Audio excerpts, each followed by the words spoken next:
Evet, merhaba, hoş geldiniz. İstanbul Politikalar Merkezi'nin COP31 hazırlıkları sürecinde düzenleyeceği bir dizi webinarın COP31'i Anlamak webinar dizisinin ilkini bugün yapıyoruz. Benim adım Ümit Şahin. İstanbul Politikalar Merkezi İklim Değişikliği Programı Koordinatörüyüm. Ee, Bugünkü webinarımız iki dilli olacak. Konuğumuz Simon Evans. Welcome everyone. Our speaker today is Simon Evans from Carbon Brief. Welcome, Simon. Now I will switch to Turkish. Then my presentation will be in Turkish. Then we go back to English. Ben sunumumu Türkçe yaptıktan sonra e, Simon'ın sunumunda İngilizce döneceğiz. Siz de sorularınızı e, Q&A bölümünden her zaman yazabilirsiniz. Bu arada bir çeviri özelliği de var bu webinarda. Eğer Türkçe altyazıyla izlemek isterseniz İngilizce bölümleri e, webinarda altta Zoom ekranında yer alan altyazı seçeneğinden etmek istediğiniz dili seçip altyazı seçeneğini aktif hale getirmeniz gerekiyor. Onu söylemiş olayım. Önce ben kısaca COP'larla ilgili tarihçesinden ve genel olarak COP'ların yapısından söz ederek başlayacağım. Ardından Simon bize daha detaylı bir şekilde müzakerelerin nasıl yürüdüğü, kararların nasıl alındığı, hükümet dışı aktörlerin süreci nasıl izlediğini anlatacak. Ayrıca son durumu ve müzakere sonuçlarında neredeyiz bu konuyla ilgili de bilgiler verecek. Ben önce kendi sunumumu başlatıyorum. Ardından Simon Evans'ın sunumuna geçeceğiz.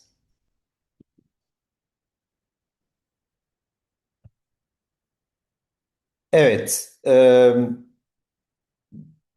kısaca uluslararası iklim rejimi yani çerçeve sözleşmedeki COP'lardan bahsetmek istiyorum ama onu da kısa bir tarihsel perspektife oturtmak istiyorum. Çünkü bugün Türkiye'de, Antalya'da bu sene yapılacak olan COP31 hepinizin bildiği gibi Birleşmiş Milletler çerçevesindeki uluslararası iklim rejiminin bir parçası.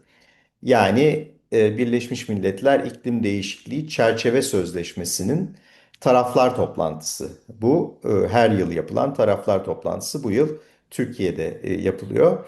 Peki bu taraflar toplantıları ve iklim değişikliği uluslararası rejimi dediğimiz ya da anlaşması dediğimiz süreç nereden geliyor? Bunun için aslında bundan 50 küsur yıl önceye gitmemiz gerekiyor. 1972'de Stockholm'de toplanan ilk bütün hükümetlerin, dünya ülkelerinin çoğunun katıldığı insan çevresi konferansı aslında bu sürecin miladı sayılabilir. Bu 1972'deki Stockholm Deklarasyonu'yla da aslında bugün bildiğimiz bütün sürdürülebilirlik çerçevesinin de ortaya çıktığını ve aslında en genel anlamda iklim değişikliği, biyoçeşitlilik ve diğer kimyasal kirlilik gibi pek çok sorunla ilgili uluslararası anlaşmaların ağırlıklı olarak 1972'den sonra öncesi de var ama ağırlıklı olarak 1972'den sonra geldiğini biliyoruz. Daha sonra bunun 20. yılında Rio'da düzenlenen Yeryüzü Zirvesi ya da Çevre ve Kalkınma Konferansı aslında bütün iklim rejiminin de resmi başlangıç noktasını oluşturuyor. Bundan 10 sene sonra Johannesburg'da bir sürdürülebilir kalkınma dünya zirvesi daha yapıldı ve nihayet 2015'te hem Paris Anlaşması'nın hem de sürdürülebilir e, kalkınma gündeminin kabul edildiği New York toplantısını sayabiliriz. Süreç içerisinde şu anda dünyada çok sayıda uluslararası çevre anlaşması var. İklim değişikliği sözleşmesinin ve Paris Anlaşması'nda bir parçası olduğu. Bunları 5 ana başlıkla topluyoruz. Biyoçeşitlilikle ilgili anlaşmalar var. Toprakla ilgili toprak kullanımı ile ilgili anlaşmalar var. Okyanuslar ve denizlerle ilgili, kimyasal ve tehlikeli atıklarla ilgili ve atmosferle ilgili işte ozon tabakası ve iklim değişikliğinin bir parçası olduğu. Bunların detayına girmeyeceğim. Çok sayıda anlaşma var. Özellikle daha erken dönemde olanların biyoçeşitlilik, doğanın korunması, canlı türlerin korunması ile ilgili anlaşmalar oldu. Örneğin meşhur Ramsar Konvansiyonu, sulak alanların korunması ile ilgili 1972'den de önce yapılmıştı.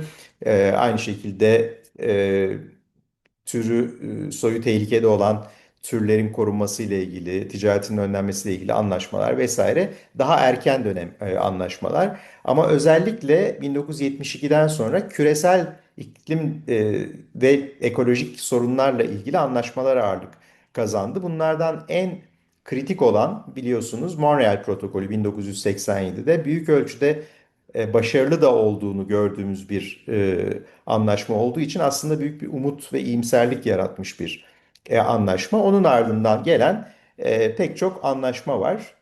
Bunlar içerisinde iki grup önemli. Bunları bu şekilde vermemin nedeni aradaki farkı aslında söylemek.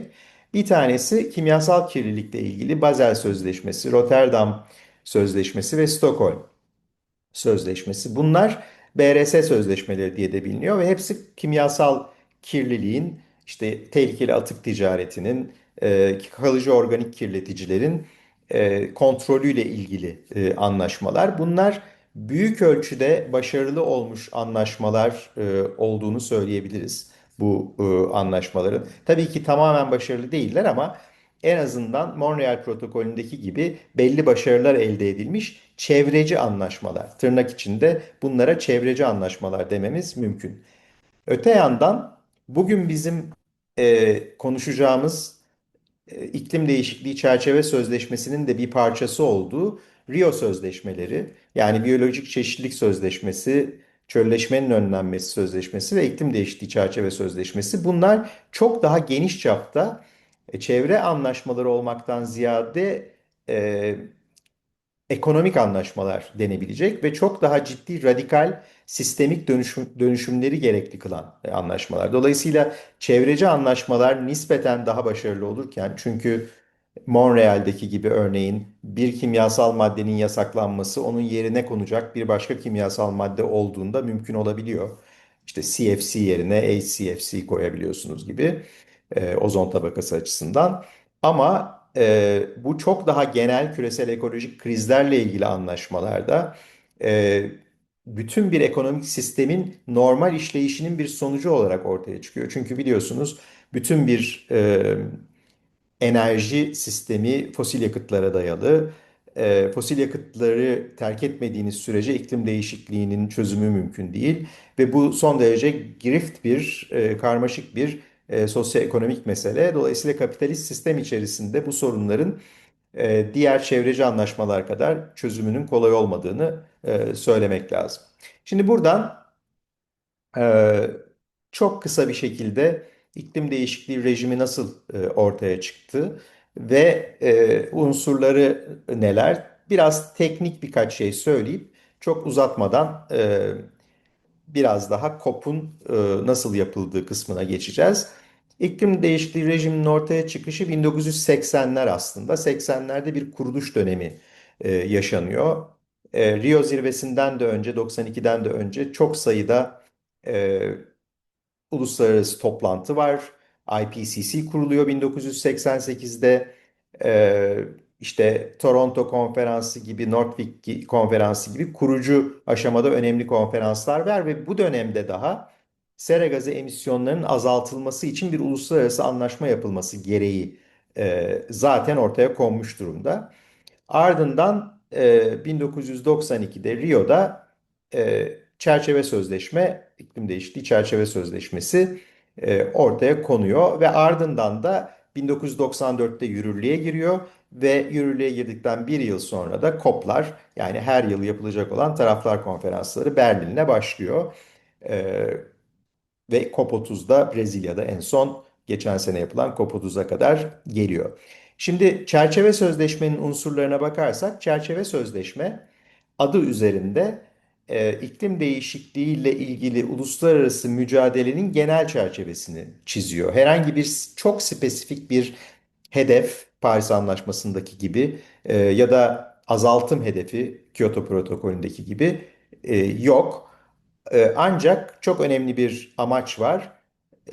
UNFCCC ya da çerçeve sözleşme iklim sistemine tehlikeli insan müdahalesini önlemek amacıyla yapılmış bir sözleşme.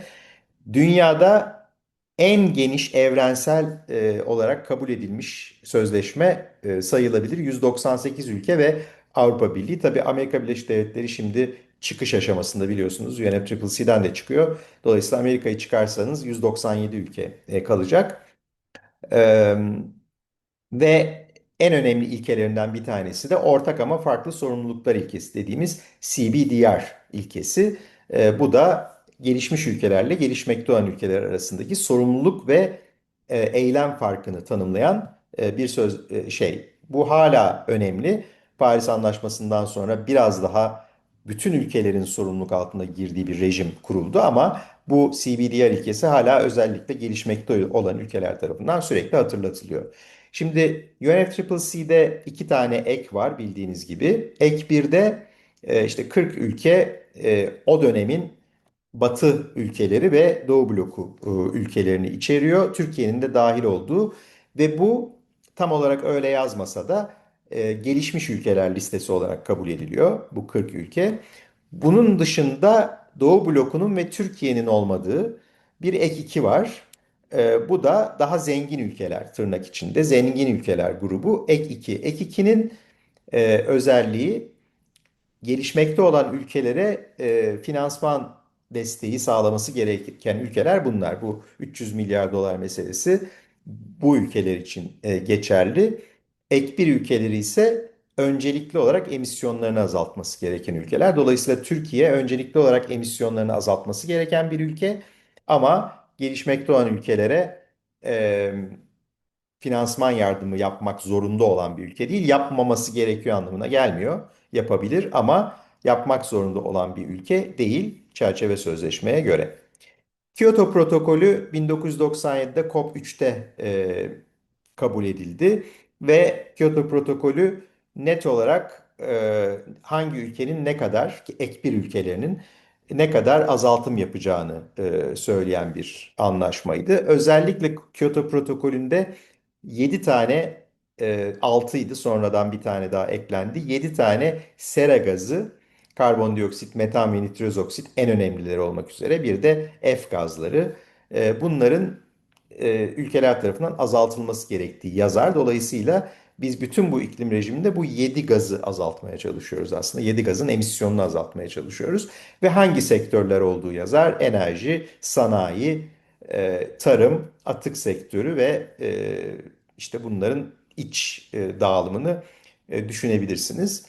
Bütün burada tabii fosil yakıt yazmamakla birlikte aslında bütün bir mesele fosil yakıtın, ormansızlaşmanın ve tarımdan kaynaklanan emisyonların önlenmesiyle ilgili. Bir de Kyoto Protokolü'nde hangi ülkenin ne kadar azaltım yapacağına dair böyle yüzdeler var. Tabii bu listede Türkiye yok. Onu özellikle vurgulayayım. Türkiye neden yok? Çünkü Kyoto Protokolü yapıldığında Türkiye henüz çerçeve sözleşmenin tarafı değildi. Olmadığı için de Kyoto Protokolü listesine dahil olmadı. Şimdi Paris Anlaşması 2015'te çok farklı bir yapı getirdi. Yine bağlayıcı bir anlaşma olduğunu vurgulamak istiyorum. Gönüllü gibi görülmemeli.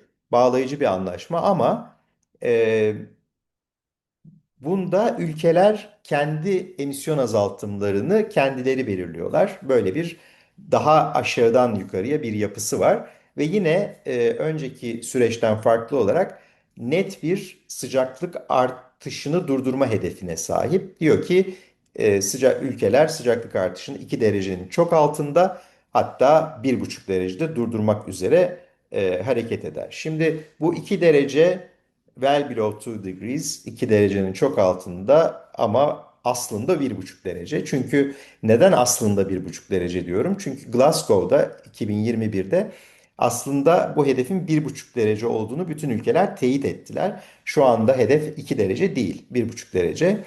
Well below'un da ne olduğunu zaten tanımlamak pek mümkün değil. 1,7 mi, 1,6 mı, 1,5 mu? Bu tartışmalı olabilir. Paris Anlaşması ülkelerin aşağıdan yukarıya belirledikleri azaltım hedeflerini her 5 yılda bir yapmalarını öngörüyor.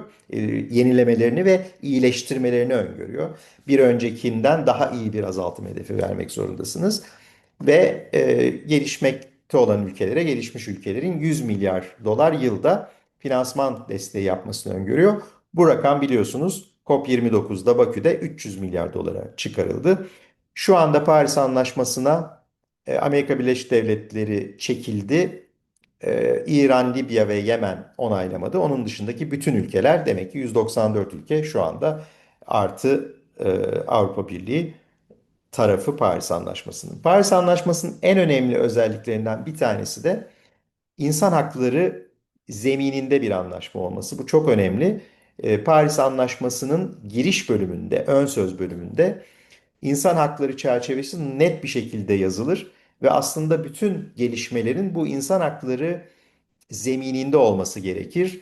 Buna toplumun katılımı, halk katılımı, insan hakları, kuşaklar arası hakkaniyet, yerli halklar, ekosistem bütünlüğü, toplumsal cinsiyet, gıda güvencesi gibi çok önemli konular dahil. Hatta bu ön söz bölümünde toprak ana, Mother Earth bile ifadesi bile geçiyor. Dolayısıyla iklim adaleti, e, Paris Anlaşması'nın temeli olarak kabul edilebilir. Her ne kadar ön söz bölümünde olduğu için maddeler kadar bağlayıcı kabul edilmiyorsa da aslında bütün bir sürecin insan hakları temelinde bir süreç olmasının çok önemli bir vurgu olduğunu söylemek istiyorum. Çok kısaca müzakereleri Simon çok daha detaylı anlatacak ama ben bu müzakerelerin yapısını çok kısa söylemek istiyorum. Bu her sene yapılan COP'larda ne oluyor? COP'lar da 3 taraflar konferansı birden paralel olarak toplanıyor. Bunlardan bir tanesi işte 30'uncusunu yaptığımız e, çerçeve sözleşmenin taraflar toplantısı, yani COP. Paralel olarak Kyoto Protokolü'nün taraflar konferansı CMP ve paralel olarak Paris Anlaşması'nın e, taraflar konferansı CMA toplanıyor. Artı bir de yan organlar var. Subsidiary bodies. Bu yılda 2 kez toplanıyor genellikle.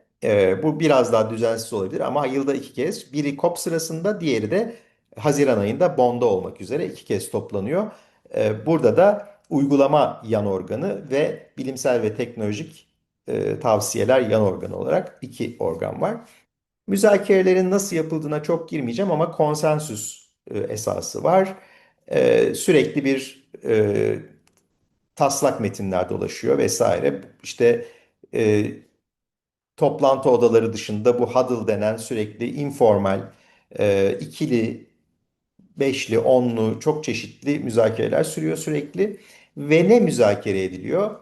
Aslında e, temel unsurları bunlar. Aynı anda 20-30 gündem maddesi birden müzakere ediliyor ama bunların özeti, birincisi azaltım, yani emisyonların azaltılması, sera gazı emisyonlarının azaltılması, uyum, kayıp ve hasar, loss and damage, iklim finansmanı, emisyon ticareti, teknoloji transferi, kapasite geliştirme ve MRV dediğimiz ölçme, doğrulama, raporlama ve doğrulama ana başlıklar olarak karşımıza çıkıyor.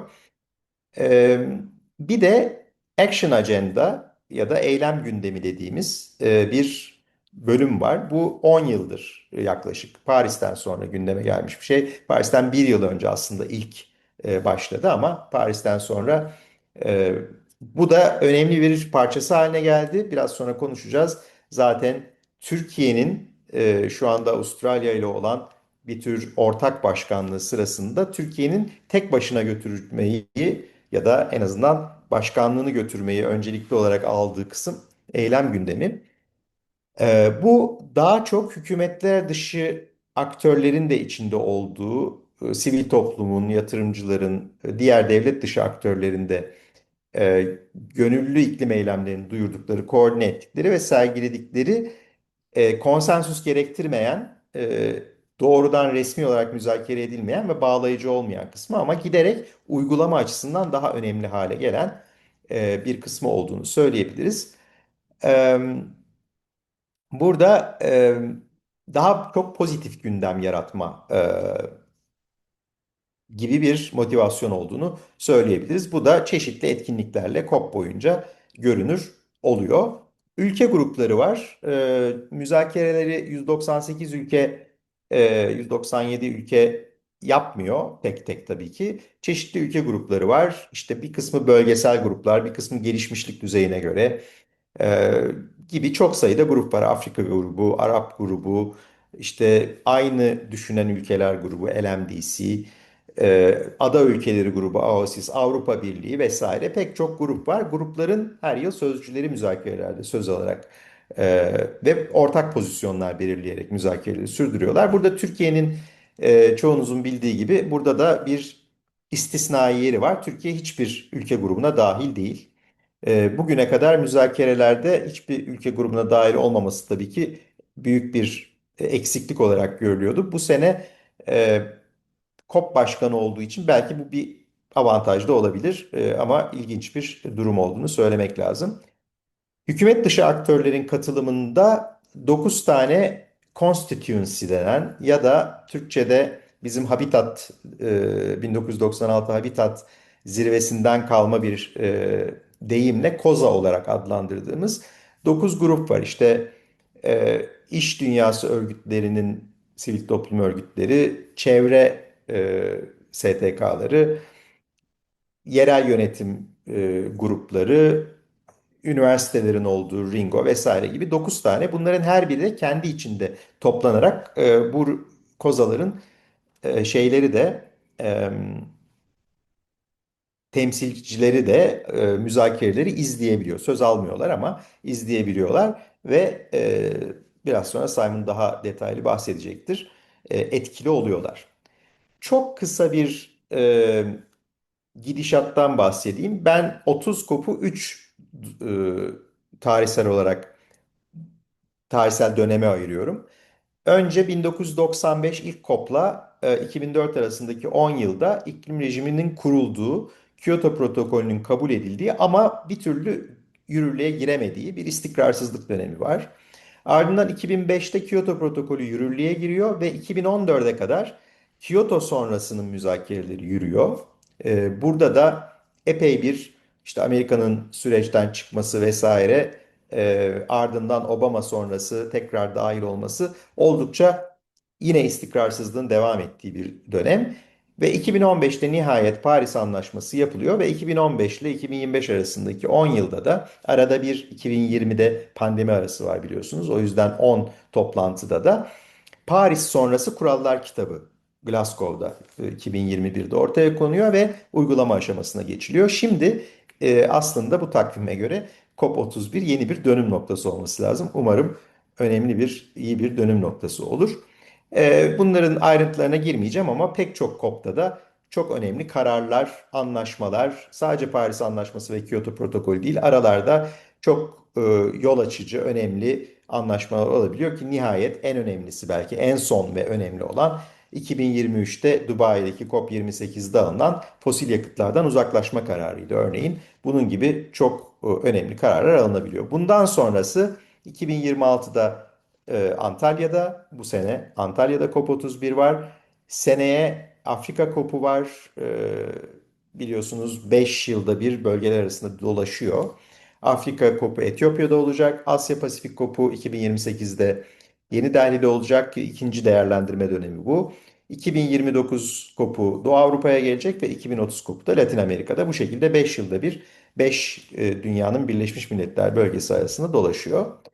Çok basit bir iki teknik, yani COP'a katılmak isteyenlere yol göstermek adına bir iki ufak teknik detayla bitireyim. COP'a gittiğiniz zaman iki alan var. Blue Zone mavi alan ve Green Zone yeşil alan. Blue Zone resmi müzakerelerin yürüdüğü ve ancak akredite olmanız kaydıyla girebildiğiniz alan. Buraya resmi delegeler dışında gözlemci örgütlerden de akredite olarak sivil toplumda elbette girebiliyor. E, Ancak bu daha kısıtlı, girişin kısıtlı olduğu alan. Yeşil alan ise herkese açık olan, sivil toplumun, işte kültürel faaliyetlerin vesairelerin de olduğu e, bir daha açık bir alan diyelim. Ama sivil toplum sadece Green Zone'da değil, o yanlış anlaşılmasın. Blue Zone'da da sivil toplum hem müzakereleri ve hem de eylem gündemini yakından izliyor ve etkiliyor. Her iki yanda da aslında bulunuyor. Bu işte geçen seneki şeyin krokisi, çok büyük bir alan olduğunu söyleyip geçiyorum. En az iki tane pleneri, yani genel kurul salonu ve çok sayıda toplantı salonundan oluşan, bu sene de biliyorsunuz Antalya'da Expo'da yapılacak COP, yine çok büyük bir alanda. Carbon Brief'ten aldığım 2-3 istatistik görseli, katılımcı sayısı giderek artıyor. Yani Dubai'de rekor kırdı, 100 bin kişiye yaklaştı. Ee, En son işte son birkaç yıldır 50 binin üzerinde katılım oluyor. Bunlar tabii gözlemciler dahil. Bu senede Türkiye başkanlığı 100 bine yakın bir katılım beklediğini açıkladı. Ve toplumsal cinsiyet dağılımında da bir iyileşme olduğunu görüyoruz. Giderek kadınların delegasyon içindeki oranın arttığını görüyoruz. Bu da pozitif bir not olarak ekleyelim. Ama maalesef tabii fosil yakıt lobicilerinin de e, eksik olmadığını biliyoruz. Onların da sayısı her yıl yeni bir rekor kırıyor. Umarım bu sene e, bu fosil yakıt lobisi dışarı çalışmaları daha başarılı olur. Bir de COP'lara gittiğimizde tabii her resmi müzakereye gözlemciler giremediği için bu demin bahsettiğim gözlemci grupların temsilcilerinin izlemesiyle ve içeriden aldıkları bilgilerle her gün yayınladıkları bültenler var. Bu bültenlerle takip ediyoruz içeride olan biteni, ama tabii Carbon Brief gibi, başka Guardian gibi çok yakından izleyen e, basın kuruluşları yoluyla da yakından takip ediyoruz. Birkaç ikonik fotoğrafla bitiriyorum. Paris Anlaşması'nın kabul fotoğrafı, bu meşhur Katowice'deki başkanın zıpladığı fotoğraf çok ikonik, başka bir fotoğraftır. Bunlar müzakerelerden çeşitli fotoğraflar. Bir kısmı benim çektiğim fotoğraflar. Ee, Çok çeşitli müzakereler oluyor ve sivil toplumda sürekli aslında hem içeride hem dışarıda, hem alternatif COP, onu da bahsetmek lazım. Alternatif COP, Halkların İklim Zirvesi, dışarıda COP alanının dışında yapılan eylemler ve toplantılarla, zirvelerle de çok sayıda içeride de eylem yapılıyor. İzinli eylemler, dışarıda da çok sayıda yine izinli, izinsiz eylem yapılıyor. Bunlarla e, çok sayıda, yani aslında sivil toplumun yakından izlediği ve müdahale ettiği bir süreç olduğunu söylemek lazım. Bu da benim Madrid'deki COP'ta çektiğim en son miting fotoğrafı. Bu sene de umarım yüksek katılımlı sivil toplumunda yakından izlediği bir Antalya COP'u yaşarız diyorum. Sorularınız varsa Q&A'den soruları yazabilirsiniz.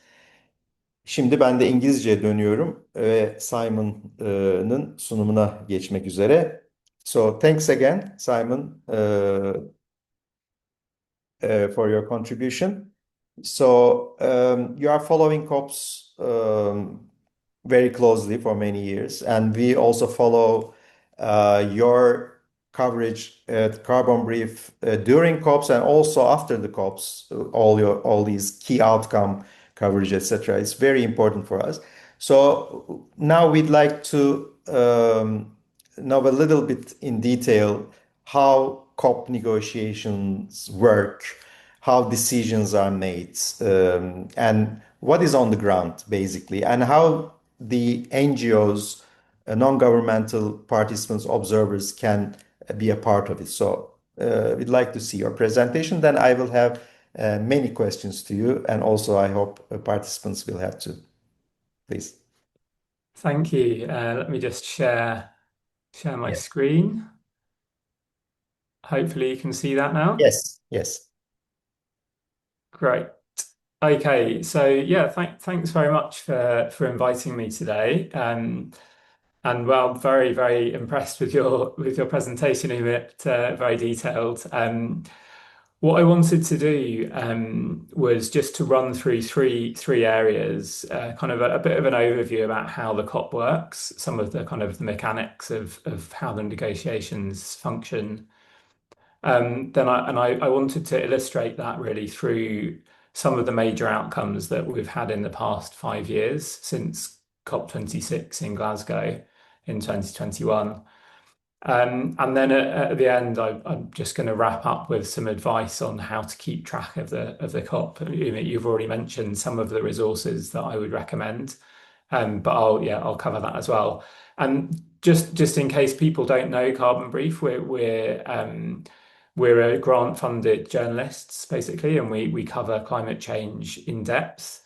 Particularly the kind of international climate negotiations each year at the COP and in between, but we also have a strong focus on UK climate policy, new developments in climate science, and so on. And because we're grant funded, I'm happy to say that all of our output is free. And so we've got a series of newsletters that you can sign up to if you want to keep track of what we're up to. So let me begin. Where are we? Yeah, so just some real basics. So COP, we've talked about the COP a lot, but what does it actually mean? So Emmett already mentioned the UN Framework Convention on Climate Change, and COP simply stands for Conference of the Parties, and that means parties, in other words, countries that are members of the convention. You already also showed that very striking map of the world, showing that basically every single country in the world is a member of the UN Framework Convention, apart from now, of course, the United States, since President Trump announced plans to pull the country out earlier this year. Now, the first COP was in Berlin in 1995. I've got a picture there of someone. I don't know if people are going to recognize this person. It's a very famous person who became German Chancellor for many years. It is, in fact, Angela Merkel. She was involved in COP1 in Berlin all of those years ago. And then, of course, we have later this year COP31 in Antalya. If you're very good at maths, you might spot that those numbers don't quite add up in terms of counting through the COPs. Of course, there was a break in 2020 because of COVID. So I think that probably accounts for it. I haven't quite done the maths myself. Anyway, I think it's really important to stress that legal documents basically are really at the heart of each COP. So you have the convention itself, but each COP makes a set of legal decisions, and that those decisions are reached by consensus. And the reason they have to be reached by consensus is because at COP1, one of the tasks that was set for COP1 in the Framework Convention was to define the rules of procedure. So exactly how the COP is supposed to operate, the mechanics of decision making, who has to be there, how many people have to be present for decisions to stand, and quorum and so on. And they came up with a set of rules of procedure for the COP in 1995 at COP1, but they weren't able to agree on rules for voting. There's a really fascinating backstory to this, which is basically down to a lot of it's down to fossil fuel lobbying. I'm happy to share. We've got a really fascinating guest article delving into the details of that I can share later. Anyway, the long and short of it is that they have to reach everything has to be reached by agreement. So the COP president runs the process at each COP, and that's according to an official agenda, which has to be agreed at the start of each COP. In the picture, you can see the president of COP21 in Paris, where the Paris Agreement was signed, which is Laurent Fabius. And and you can see him, he's holding up his gavel. The gavel is really important because the president of the COP uses that gavel in a kind of a ceremonial, kind of like a judge, I guess. They strike the table each time a decision is made. and that signifies agreement on each thing. So they go through the official agenda. Each agenda item has its own kind of negotiating track. So there might be kind of across the different bodies that you mentioned. So the COP for the Framework Convention, the COP for the Paris Agreement, the COP for the Kyoto Protocol. So there might be, upwards of like 100 different agenda items at each COP. And each of those agenda items has its own kind of negotiating track, although sometimes they kind of bunch them together, like a set of items relating to adaptation, for example. And each of those tracks is led by two diplomats, one from a developing country and one from a developed country. And they're effectively kind of appointed by the COP president, and they're kind of delegated to try and corral all of those nearly 200 countries to reach an agreement on each of those items. And so they, through the course of the 2 weeks, at the beginning of the 2 weeks, they agree the agenda. That's not always straightforward, because some countries might decide that they would like to discuss a particular issue. One thing that's been quite prominent in the last few COPs was this idea about unilateral trade measures. So groups of developing countries, particularly China, India, and so on, have raised concerns about things like the European Union's carbon border tax, the carbon border adjustment mechanism. And they think that effectively is contrary to efforts to tackle climate change. It's effectively a trade barrier, or it could be a trade barrier on it, the trade in goods that might include, clean technologies, EVs or batteries or whatever. And they've wanted to bring that into the official agenda at the COP for a number of years. And previous efforts to do that, they didn't manage. So they can have something called an agenda fight, where even before the process officially begins at the COP, people try and put things into the agenda, and they have a massive negotiation. And at the end of it, normally the presidency has the job of trying to keep everybody happy.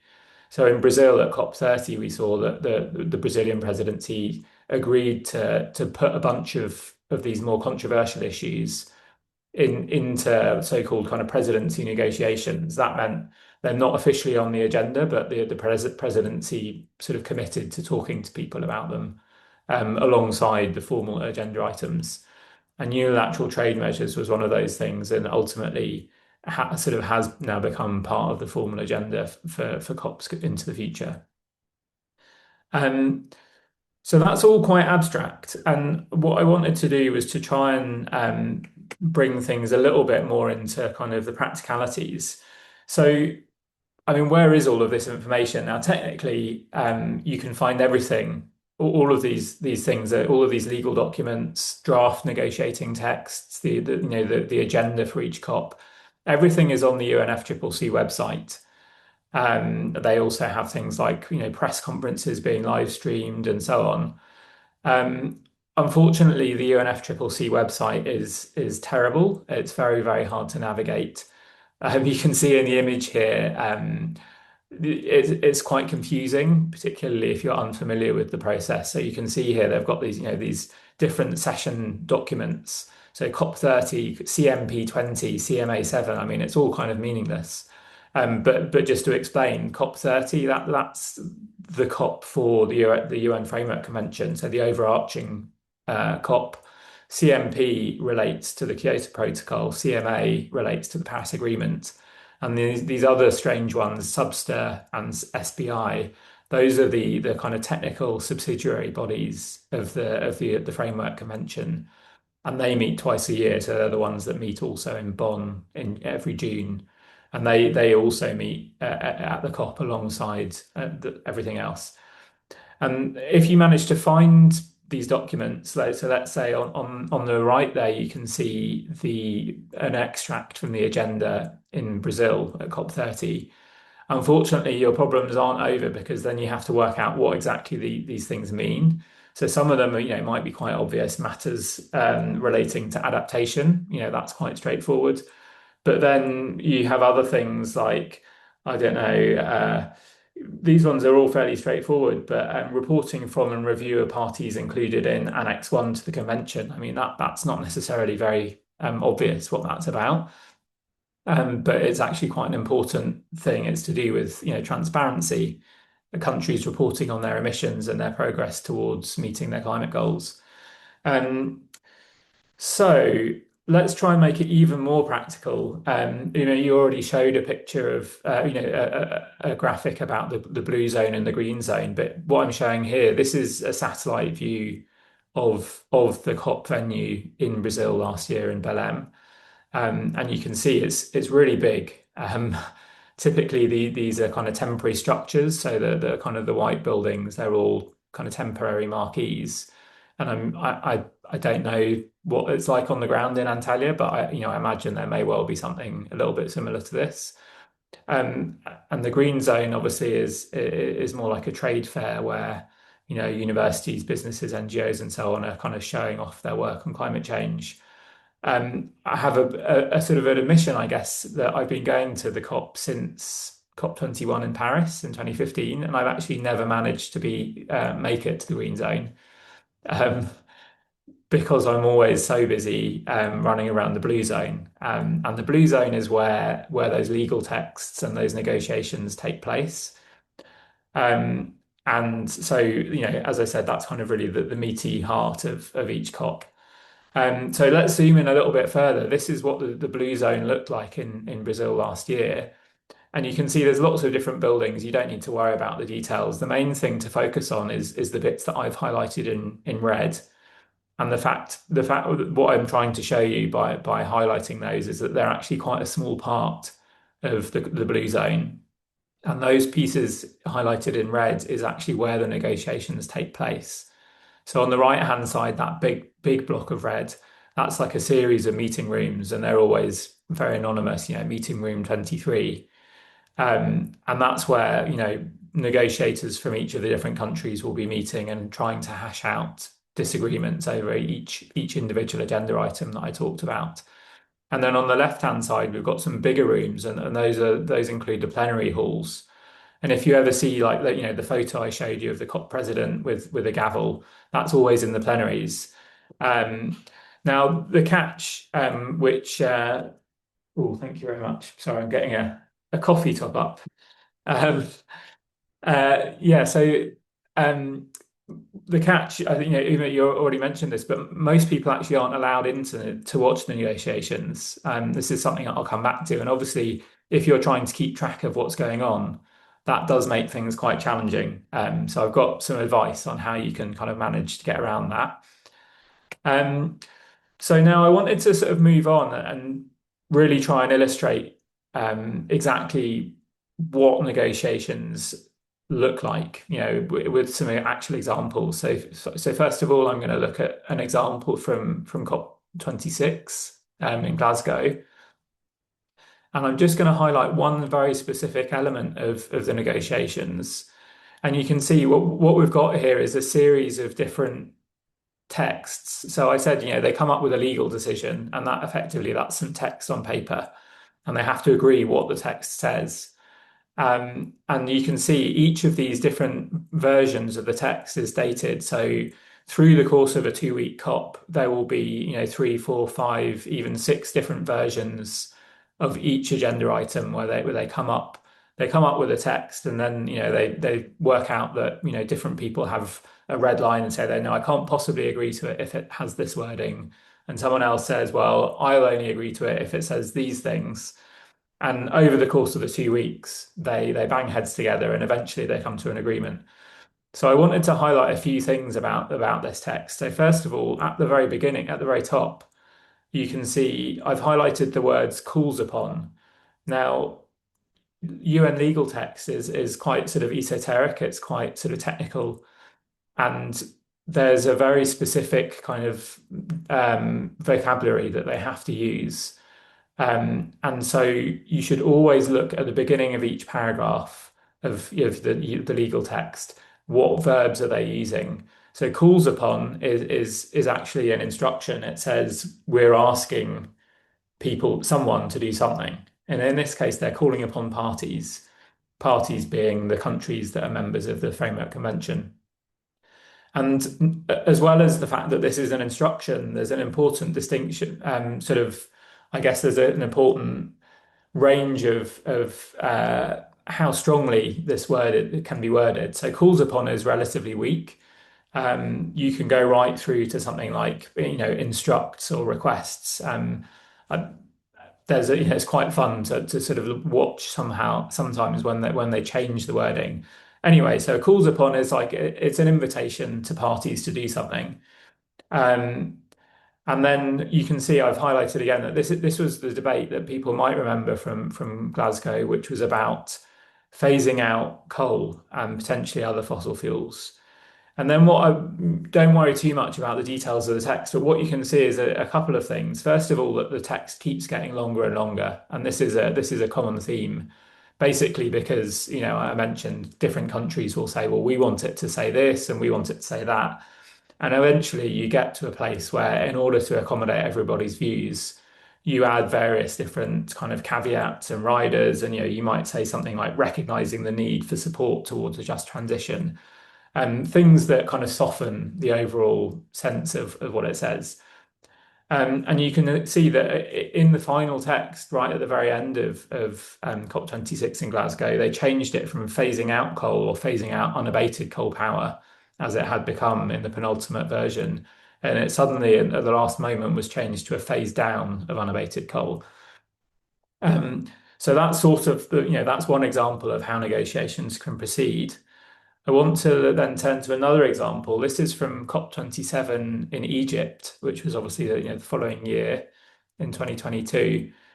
And one of the really big outcomes of COP27 was agreeing to establish a new fund to support countries facing so-called loss and damage from climate change. So extreme weather events that countries are facing economic damages as a result of that. And they decided finally at COP27 to establish a fund.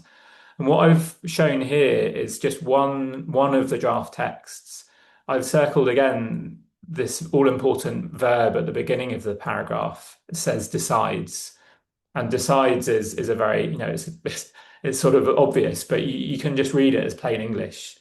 It's decides, it's a decisive, this COP through this decision is going to do whatever it says afterwards. So, and then what I've shown is this is a draft text. And so we've got three different options 1, 2, and 3.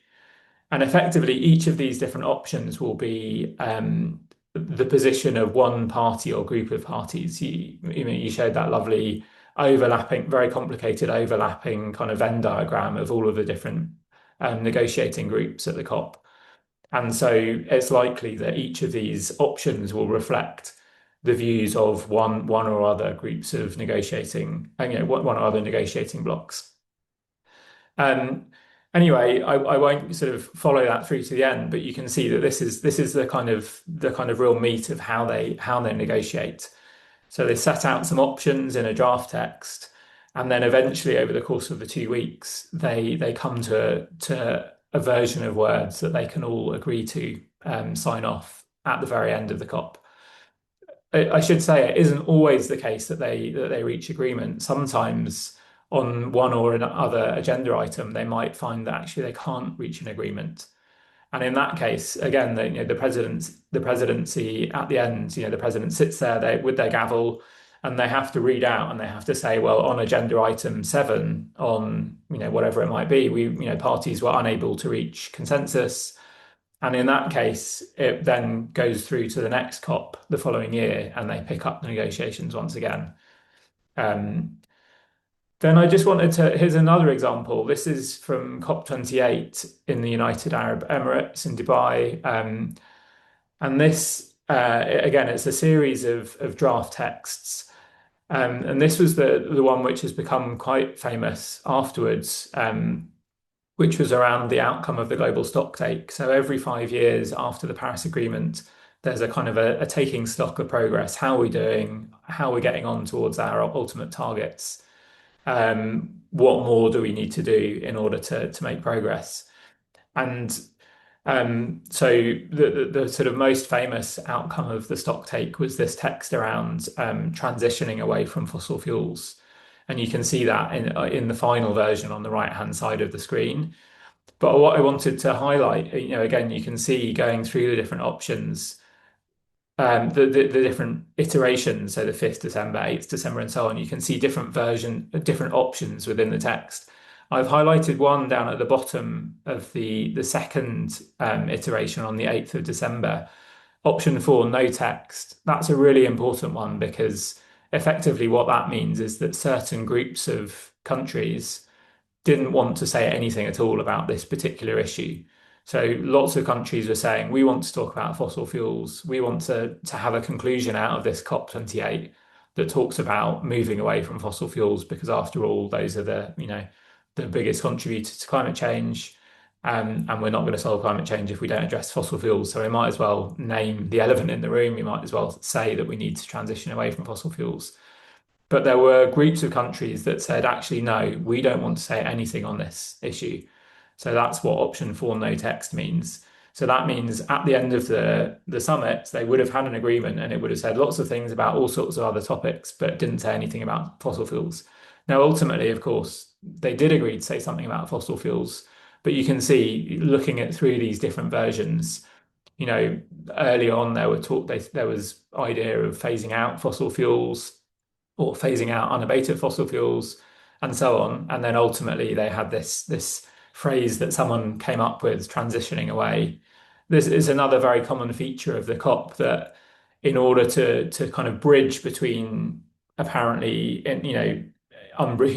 two different groups of countries might have views that seem so far apart it's impossible to get them to agree and to reach consensus. And quite often what you'll find is someone will come up with what's called like a bridging proposal. And that might be some sort of compromise, or it might be even as simple as, in this case, some sort of new wording. So one group of countries might have said, we can't possibly agree to the words phase out. That's too strong. If you look at the IPCC scenarios for cutting, emissions, you don't have to phase out fossil fuels, you just massively cut them. And then another group of countries say, well, we have to say something about fossil fuels. We need to talk about moving away from fossil fuels. And so some wordsmiths would have got together late at night during one of those closed meeting rooms and come up with all sorts of synonyms. How can we describe moving away, transitioning away? Ultimately they've come up with transitioning away as a way to get everyone to agree. So one of the interesting things about the negotiations is that it really can turn on individual words or phrases. There was a very famous kind of moment right at the end of COP21 in Paris, which nearly kind of scuppered the whole deal, where a particular paragraph had the word shall.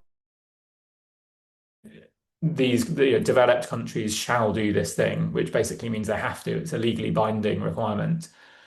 And then actually that was a drafting error, at least so people said afterwards, and it was changed to should, which is merely a strong encouragement that people should do that, but they don't have to. It's not a legal requirement. So these words really matter. Now, yeah, so I wanted to take a slightly different angle for COP30. Ahead of the summit, countries were supposed to be putting new climate pledges together and submitting them to the UN. So this is part of the Paris Agreement cycle. So every 5 years, the stock take, after the stock take, new pledges. And the new pledges are meant to raise ambition. Most countries did submit new pledges. The EU managed to cobble together a kind of a sort of rough idea of what they were going to do. China came out shortly before the summit saying what the headline of their new pledge would be. And so in a way, that's, I said like the legal texts are the key of the summit, but actually sometimes other things are important too. And in this case, for COP30, these new pledges were really vital, and they happened, largely before the summit had taken place. Then at the summit, another key discussion point, again, not officially on the agenda, although some countries wanted to put it there, was this idea about picking up on that transitioning away from fossil fuels outcome from COP28. Some countries wanted to turn that into something a bit more practical, what they called a roadmap, where effectively some sort of document that would lay out how do we actually do this.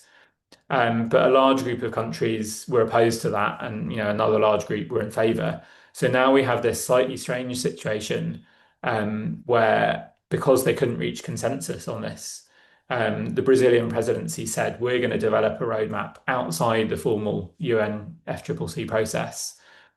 What I should say is that that's happening now. There's going to be this big conference in Colombia in April to talk about fossil fuel roadmaps, and ultimately the Brazilian presidency will present whatever they come up with, and we will have to see that it's very likely that groups of countries will want to bring that back into the COP at COP31 in Turkey. Whether or not that will become part of the formal agenda, we'll have to wait and see. Now, yeah, we mentioned this already, but obviously the negotiations are so central to the COP, but only observers and countries are actually allowed to watch most of the negotiations. If you've got a badge like my badge from a recent COP, you can see it's orange, and that signifies press, right? And that means that when you come up to the door at a negotiating room, they have security and they look at your badge and they say, no, press, sorry, you can't come in. You can see on the right hand side, I put the different colors. So those are really important. Pink badges, you can go in, no problem. So what do you do if you're at the COP, you want to follow what's happening, you don't have the right kind of badge, but you need to know what's happening. So you've got various options. You can go to press conferences, you can speak to negotiators. If you've been going for years, you start to get to know, many of the same people hanging around in the conference halls year after year. You can look at the negotiating texts as I've been showing you. And then there's daily newsletters. Ümit, you already mentioned some of them. Earth Negotiations Bulletin is an absolutely vital one. The Third World Networks bulletin as well, Eco from Climate Action Network. And of course, Carbon Brief, we have our own newsletters and resources that people might find useful. I guess another thing to say is that, I highlighted back earlier on that there's those small part of the blue zone, the red bits I highlighted on the map that are actually where the negotiations happen. So the rest of the summit is full of all sorts of people, world leaders, CEOs, scientists, lobbyists, and so on. And so there's lots of people to talk to find out what's going on. You can go to, countries have their own pavilions. You can see the China pavilion here. They run events. They might have, sometimes surprisingly influential figures. So you can see in the bottom right there, my colleague Josh went to an event a couple of years ago about forest carbon markets, and who should turn up on the panel but Tony Blair, former Prime Minister of the UK. So you can wander around the COP and try and sort of track down where interesting people are going to be. But I think top tips. The Earth Negotiations Bulletin mentioned a few times. It really is an invaluable resource. That unlike press, they have privileged access to get inside the negotiations, and they produce a very detailed summary every day, saying what's happening. You can obviously go to press conferences. You can find out about events that aren't listed. Find experts that know about it from NGOs, other journalists, and so on. And then of course, I'd be remiss not to mention some of the resources that we at Carbon Brief produce. We have a text tracker where we I mentioned the terrible UNFCCC website. We have a text tracker to try and make that a bit easier to navigate. We also have a database kind of setting out for each of the different negotiating groups and for each of the different agenda items, what do people want, who wants it, who doesn't want it, what different versions are people looking for. And with that, I'll finish saying thank you very much for your attention, and yeah, look forward to taking your questions. Thank you, Simon. It was a great presentation, really. You covered most of the details, actually. So I hope our audience really liked it. Uh, how to see COPs, how to follow, because I know I've been many COPs, so it was sometimes very complicated. So you can really be lost on these halls, pavilions, meeting rooms, etc. Um, So we have some questions coming from the participants, but first I have some questions for some maybe a little bit more detailed, some clarifications, and also I'd like to ask something about the recent situation more general in the negotiations. Because we are at the 10th anniversary of the Paris Agreement. So last year was the 10th anniversary. So there were many discussions about if Paris Agreement was successful or not successful.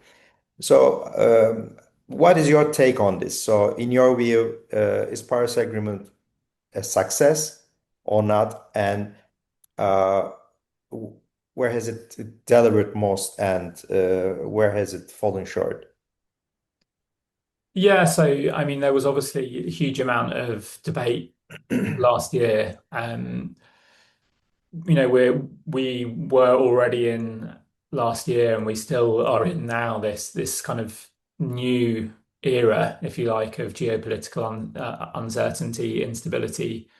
A shift away from the old paradigm of effectively basic, since Russia's invasion of Ukraine and since, the re-election of Donald Trump, this world where the old kind of certainties um, seem to be slipping away.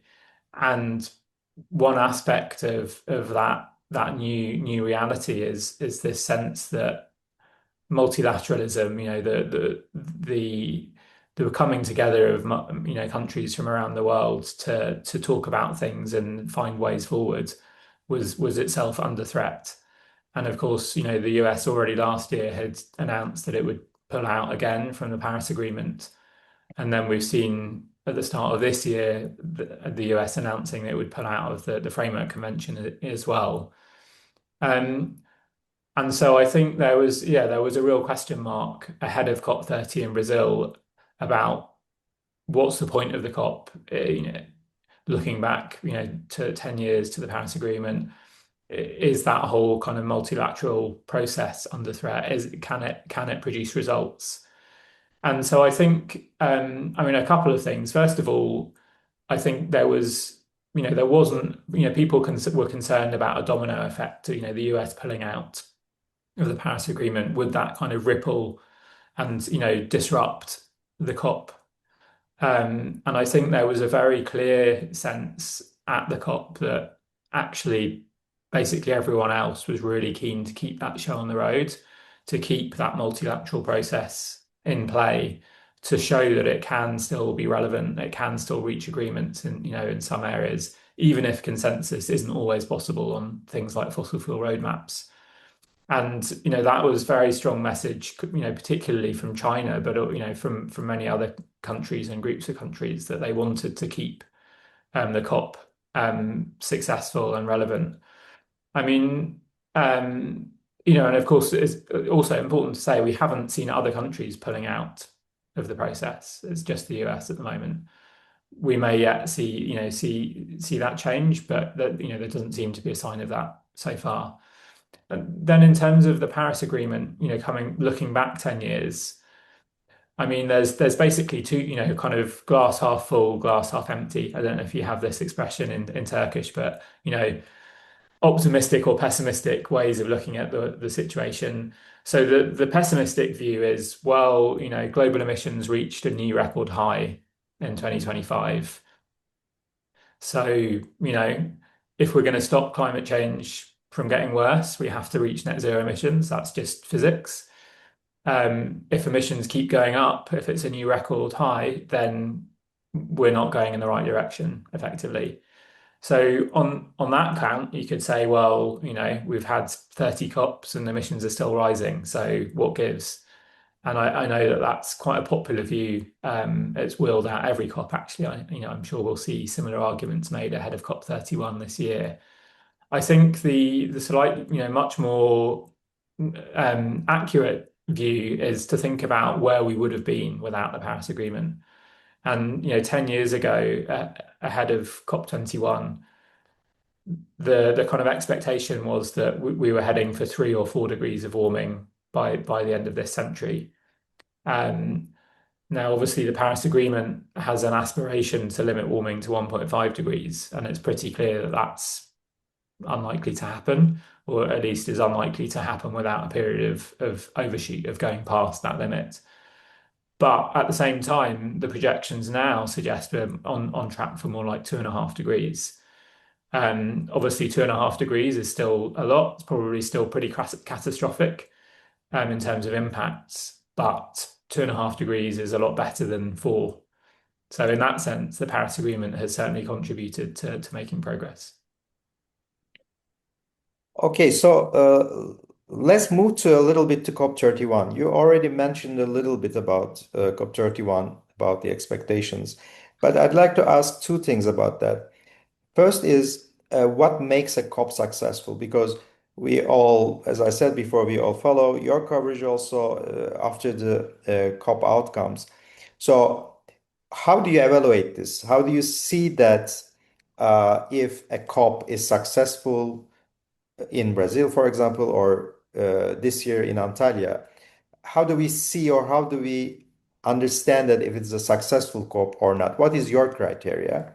And the second thing is about the COP31 is what is your main expectation or your guesses that which topics will be on the top on the agenda? Yeah, I mean, so I guess the first thing to say is successful according to who? So we've already talked about the fact that different countries, different groups of countries have their own priorities for each COP. So that in itself means that there are many different answers. What was the COP a success? Well, it depends what you were hoping for. There is, of course, the kind of wider metric that we've talked about in relation to the Paris Agreement 10 years on. What's happening to emissions? Are the pledges that countries have made to cut their emissions sufficiently ambitious, to keep 1.5 within reach, or to at least have a hope of getting back towards that level. So there's different ways of answering the question. I guess for COP30 last year, in the context I talked about of geopolitical uncertainty, having an agreement, reaching consensus on a set of decisions, that in itself was a success. But that wasn't a given. It wasn't automatically going to happen. They did do that. They reached various other agreements that, I didn't get into the details, but there was an agreement to triple finance for adaptation. So, each of the COPs that I talked about, has some sort of thing that will be remembered for. So Glasgow probably remembered for talking about phasing down unabated coal. Egypt for Sharm el-Sheikh in Egypt for the agreement to establish the loss and damage fund. COP28 in Dubai will be remembered for actually establishing the loss and damage fund and putting some money in it, but also for the stock take and the transitioning away from fossil fuels. In Azerbaijan COP29, that one perhaps less memorable, but of course also agreed the new goal for climate finance, the post 2025 global climate finance goal. So success depends on each different COP on the context. In terms of what might be on the agenda for COP31, I mean, there's a few things that will be returning that were on the agenda, that featured quite heavily last year. So I mentioned trade measures. There's a series of kind of dialogues and conversations that are going to be happening officially this year to talk about that. And so that will certainly feature in Antalya. The global goal on adaptation, they sort of didn't quite dot all the T's and cross all the T's and dot all the I's. So they didn't quite finish sorting out what exactly the global goal on adaptation is. And they need to finalize, some details of that at COP31. And then I think, it's inevitable, even though it's, won't be on the official agenda, that this discussion of a fossil fuel roadmap, is it something that exists externally amongst a coalition of the willing, a group of countries that agree to work on it outside the COP process, or is it something that gets brought back inside the official, legal kind of remit of the COP? we shall see. And of course, it depends a little bit on what the dual presidency at COP31 wants to do with it. Australia was one of the countries pushing hard to talk about fossil fuel roadmaps at COP30, and they're sort of jointly holding this presidency in this slightly unusual arrangement with Turkey for COP31. Turkey's position is much less clear, at least to me. You may have more insight than I do. I have another question about the presidency, but first I'd like to um, hear your take on the transparency. Because we know that Brazil presidency was criticized heavily on transparency last year, because they preferred, as you said, the specific presidential negotiation kind of stuff, also some informal groups. We always hear all these informals, and all these contact groups, etc. So they are not in the formal official meeting rooms. So how do you see the transparency issue in the negotiations? How can we in Turkey, how should the Turkish presidency um, should do to ensure transparency at COP31 negotiation process? Yeah, I mean, in some ways, the presidency has a sort of ceremonial role, if you like. They convene, they bring the gavel down, and so on. Um, and some presidencies like to emphasize that actually it is mainly ceremonial and it's mainly kind of, just sitting in the chair at the front. And actually it's, like a party-led process. In other words, the countries, the members of the Framework Convention, they're in charge. They decide what's on the agenda. They decide what gets agreed. So, for example, in Egypt, the Egyptian presidency was always very keen to stress the fact that it's a party-led process. We don't set the agenda. You tell us what to do. Um, and I think, in Azerbaijan, we saw something similar. They were quite keen to kind of step back and say, we're not going to impose our views or our preferences on how we run things. I think Brazil did obviously something quite different where they took a more active role. You mentioned the presidency negotiations. They decided to sort of bring those things into their own kind of offices, if you like, literally into their own offices, where many of those kind of key negotiations actually took place, rather than in the meeting rooms, in the plenary halls that I talked about earlier. Um, it's a real balance. It's a tricky balance because obviously bringing things into the official agenda brings a level of transparency because it means you have to appoint people to be in charge of that negotiating track. It means, there are official negotiations that take place that observers can attend. Um, it brings all sorts of process to what happens. Whereas if it's a presidency negotiations, it's by its nature, it's informal. Um, but on the other hand, if certain countries, because it's a consensus process, if certain countries are saying there's no way we're going to agree to have that on the agenda, but then another group of countries say we absolutely need to talk about this thing, then it's quite difficult for presidencies. They can just say, okay, well, we're not going to talk about it at all, but then you have a big group of countries that might be unhappy. So that's kind of the problem that Brazil was trying to manage, and the way that they did it, was to do a lot of presidency negotiations behind closed doors. I think the key thing that where they really ran into problems is that towards the end of the summit, so much of it was happening in the COP president's office. Andrea Correa de Largo was literally in his office. He said, I think he said he spent something like 36 hours straight in his office towards the end of the summit. And that just means that there's a limited number of people in the room. People don't have any clue what's going on, us as journalists, but also negotiators.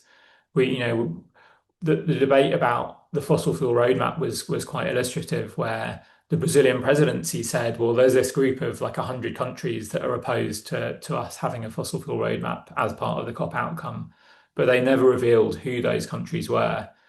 And I know from negotiators that, the countries were trying to work it out, they're like, well, that doesn't make sense because we know these groups of countries are in favor of a roadmap and these groups of countries are in favor of a roadmap. And you can add them all up and there's only 200. So you kind of, the maths didn't work. And so I think the problem there is that then countries get suspicious. And so, trust is such an important element of the negotiations. Um, so I mean, I don't have, I'm not a negotiator. I don't know how to run these things. There's obviously different ways of doing it, but I think if trust is eroded and if negotiators start kind of doubting the presidency, then that clearly is a problem. Yeah, actually, we saw all these last day protests at the closing plenary, right? Mostly because of that reason, point of orders, etc. Yeah, and it became very difficult to, and it looked very messy. I guess people won't remember that, you know, if they weren't there at the time, but left a lot of people very unhappy, I think, with that process. There was a situation where the president's sitting at the front of the plenary and he's banging his gavel and he's saying, okay, on agenda item 3, and I'm going to bang my gavel and I'm not going to look up because he's supposed to look and see if anyone's raised their flag to say, I want to speak, I want to object.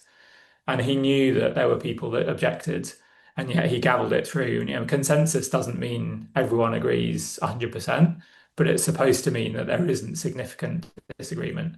And I Yeah, think and the Brazilians really pushed the limits of consensus in that situation. sometimes the process is everything. So I think the president must be more careful about the rules of procedures and everything. So I'd like one brief question about the cover decisions. You already touched upon briefly, but what is the difference between decision and cover decision? Because in the last couple of years, everybody is now looking at the cover decisions, like all these Glasgow Climate Pact, Muchirao now. Why countries are now going more on the cover decisions, not the decisions like, the more on the agenda items one by one. What is the difference? So, I mean, basically, the agenda is that, I showed you a bit of the agenda before, and each of those agenda items, you get a decision, so agenda item 4, you'll have a decision at the end of COP. Um, Now the problem comes when people want to put things onto the agenda that aren't on the agenda. That's part one. And if you have presidency consultations on something, and if there's a feeling, basically, as I said, it's a party-led process. So even if something's not on the agenda, if you have a significant weight of countries that want the COP to say something about an issue and it isn't formally on the agenda, then basically the cover decision is a kind of a workaround. It's kind of a cheat. And you basically put all of the things that don't have a home anywhere else, and you pick out all of the most important bits of all the other elements, all the other actual decisions on the agenda, and you stick them in a cover decision and you give it a grand name, so the Global Mutual or the Glasgow Climate Pact. And so yeah, it's kind of a practical way of dealing with those big tricky issues that people want to talk about and have something to say about, but which aren't formally on the agenda. And I guess the other thing to say is that, I talked about emissions and looking back 10 years, and, it's every year at the COP, it's always very clear that, there's this sort of outside world looking in and saying, well, what is this COP going to do to, to meet the moment? We've just had, extreme weather event X, Y, Z, all of these impacts of climate change. We know that we're not on track. And yet often those sort of technical agenda items don't really speak to the moment. And so like the Glasgow Climate Pact, for example, was a very clear attempt to ensure that the COP spoke to the wider the world, spoke to the world, if you like. That was around the time of, we'd had the kind of school strikes, climate protests, Greta Thunberg, and so on. And there was this real clamour in the outside world for the COP to sort of say something big in response. And the Glasgow Climate Pact was a way of doing that. Okay, we have our last 10 minutes. So I have my last two questions. Then I'll also look at we have some questions from the participants. I hope we have time for that. One question is about action agenda. What do you think about that? And it has become increasingly prominent in recent years. And so Turkey is now specifically responsible of action agenda. Is it a kind of a escape from the negotiations, or is it really a important tool for a positive outcome? What do you think about action agenda in general? By the way, we will have a specific webinar on action agenda, but I'm really curious about your take on this. Yeah, so I mean, we've seen over recent years, again, Glasgow was a really good example of this. These big kind of flashy announcements being made outside the formal negotiations. So something like the global methane pledge, where a group of countries got together and agreed that they wanted to cut methane emissions 30% by 2030. And that all of those things, big and small, that's the action agenda. And the problem with the action agenda is, well, the advantage is you can do it without consensus. So you can have a group of countries, maybe 30 countries, maybe 100 countries, but not 200, right? Not all of the countries. So you can come up with, a coalition of the willing. Um, so that's an advantage, if you like. It means that, front runners can run ahead with things that they think are worth doing. The problem is that there's no legal kind of structure around that. And so something like the Global Methane Pledge, it's very hard to keep track of what's actually going on with that. And there's a real proliferation of these initiatives, all sorts of different, pledges to do this, that, and the other. And so what the Brazilian presidency tried to do, and it actually quite interesting, kind of hard work, but probably quite important, is to try and track all of the different agendas and pledges that have been made all under the action agenda, formalize them and bring them all together to try and keep track of them. I don't know if the Turkish presidency will try and continue that work, but effectively to have some kind of level of accountability, to have some kind of structure and keeping track and seeing if there's been progress. So, I think there's advantages to the action agenda, but if it just gets forgotten about and no one keeps track, then what's the point? So I think that those efforts to try and bring a bit more formality to it, are worth doing. Thank you. Finally, I'd like to ask you about the Turkey-Australia joint presidency, so which is something very new, the first time we'll see such a thing.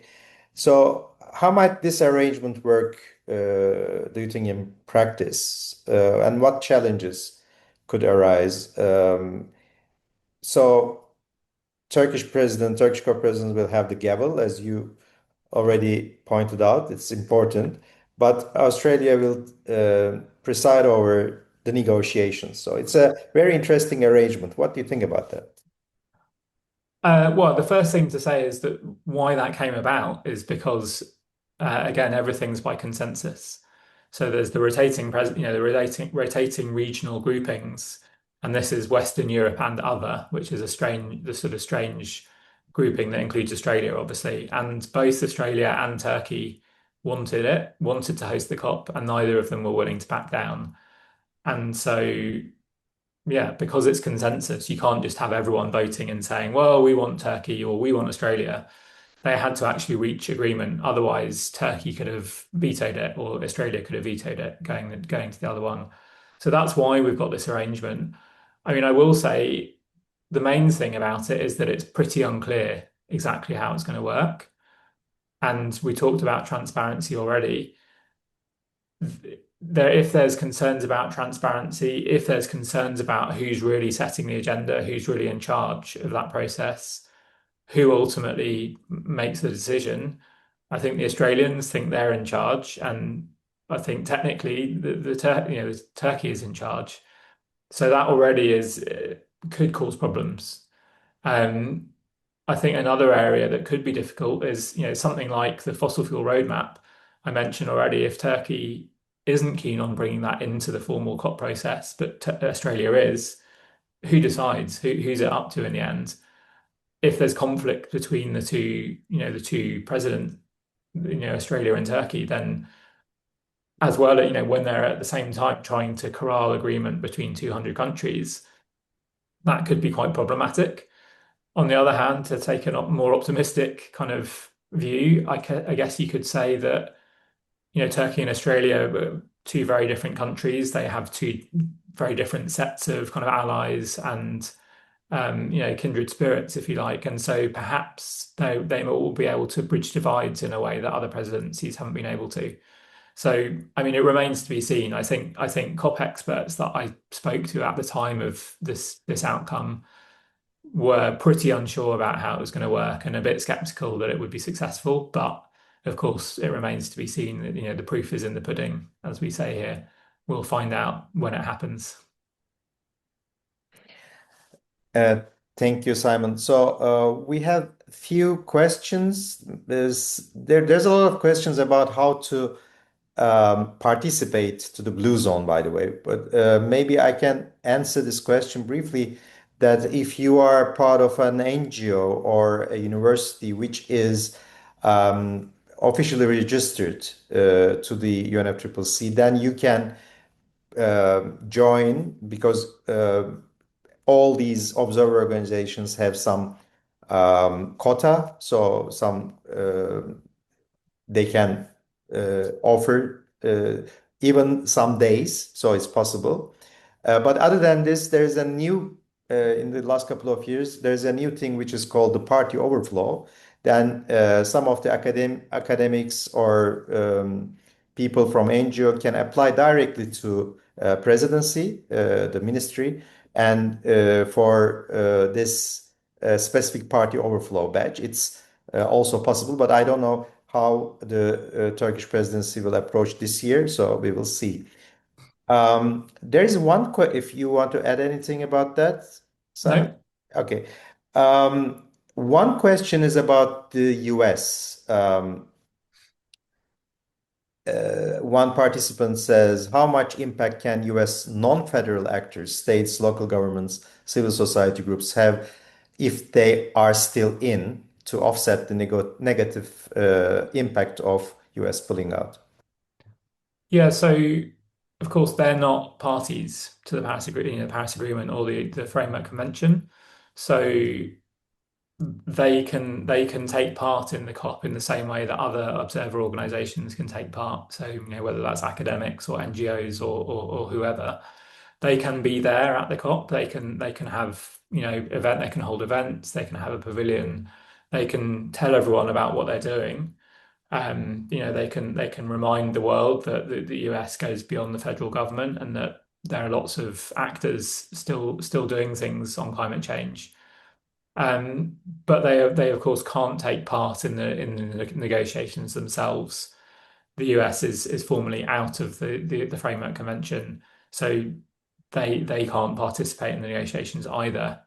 So yeah, I mean that's kind of it really. Um, One question also from a participant, she says, if we would like COP31 to be remembered for one big theme and achievement, what would you say it should be on or about? Oh, well, I mean, it's always tricky to know. And we, of course, at this stage, we don't know what the Turkish Australian presidency want out of this COP. They have a little bit of a say as well. Um, yeah, I think there aren't so many. Well, we're in this interesting stage now where actually a lot of the stuff that needed to be negotiated after the Paris Agreement has been negotiated. We've got a rule book for that treaty. We're in this phase of so-called implementation phase, and so in some ways the negotiations, although they remain vital, they're sort of less important. And I suppose that's why some of these other issues like fossil fuel roadmaps, trade measures, and so on keep popping up because the substantive negotiations are kind of done. So actually, off the top of my head, I'm not sure how much is really, how much really big stuff is on the, previous years we had the new finance goal or the adaptation, global goal and adaptation. I can't actually think of anything like a big headline issue that's supposed to be negotiated at COP31. So it's likely, my guess is it's likely to be dominated by discussion of fossil fuel roadmaps, whether or not that's officially on the agenda. So I think it's a big decision for the hosts for Turkey and Australia to work out how they approach that. What's their strategy? Are they going to keep it outside the formal negotiations, even though more than 100 countries will be pushing to bring it back in, or are they going to try and work on the countries that don't want it to be in order to bring it back in? I don't know. Uh, Thank you. We are really out of time, so sorry for the participants. I couldn't ask all the questions coming from the participants, but one last question maybe. It's a very short question. Can we assume that the action agendas bind states as unilateral declarations? I don't think the action agenda is binding. That's kind of the whole issue. Of course, climate pledges under the Paris Agreement, so nationally determined contributions, it's legally binding to have one, but it's not legally binding to meet the target that you set yourself, unless you yourself decide that it will be legally binding. So, like the UK's targets are legally binding because the UK's Parliament decided to make it so. So the action agenda isn't binding at all. The methane pledge that I mentioned, there's a deforestation pledge, lots of other pledges. They're not binding at all, and there's quite limited follow-up in terms of tracking progress. That's kind of the biggest problem with the action agenda, is the lack of accountability, the lack of kind of tracking of progress, and that's kind of the point of what I was saying about Brazil trying to bring some formality to that. So no, they're not binding. They could be made binding. Countries can add things to their climate pledge, their official NDC, but they don't have to.